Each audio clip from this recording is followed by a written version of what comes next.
Chair. This is a passionate discussion, and I'm trying to take it all in. I watched some of the testimony at Judiciary and listened there. And there are a lot of questions I have, and I think our ranking member says it very clearly that we are talking about 21 and over. We don't want to see somebody driving with this. But I have a question. I've met in the town of Enfield that I represent. We have a number of aerospace companies. Of course, this state is known not only for the insurance capital, but aerospace. In fact, my wife is a quality assurance manager for one company in Enfield.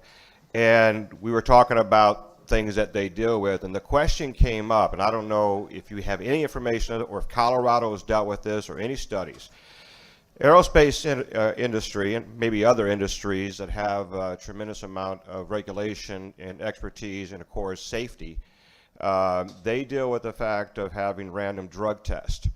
If they're found to fail a random drug test, then obviously it's zero tolerance, and I've known some good friends of mine that unfortunately they were walked out of the building because they failed that test. You're dealing with the federal law. For instance, the company my wife works for, they have inspections from Sikorsky, they have inspections from FAA, GE, and of course there's certain federal regulations, especially when it comes to drugs. If the state of Connecticut then were to legalize the recreational marijuana for 21 and older, have you seen any conflict or any type of problems with the fact that someone who says, I live in a state, it's legal, but the federal laws or the federal mandates on that industry says you can't, have they faced any type of legal consequences? Have there been lawsuits? Have there been, and obviously the concern is somebody who's making a component that would go on an airplane, or for a while there, the company in Enfield was doing servicing and testing for things going on the space shuttle.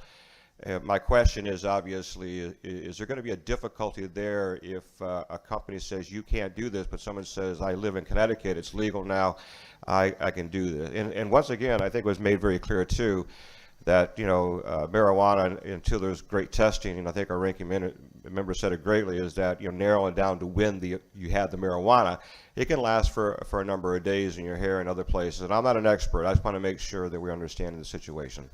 Certainly, and I think it's a great question and great experience you're speaking from. I can tell you in Colorado, the largest construction company, GE Johnson, their CEO came out and said, we can't find people that can pass a drug test in our state, and so we're having to ship people from out of state to come work these jobs, which obviously is a major blow to the local jobs market in Colorado and very much a concern. So certainly we've seen this become a major issue in states that have legalized, where even inside the legalized states and certainly outside the legalized states, the people that are hiring, these policies are still in place. You look at the medical profession. I worked in healthcare for almost 10 years. You look at, like you mentioned, aerospace, airplanes, producing very, very vital parts, drivers, school bus drivers, et cetera. These are all professions that require sobriety, and certainly they drug test, and that is a very key piece of it. So certainly we've seen that. I don't have any numbers or information for you on lawsuits and other elements, but I can certainly look into that for you.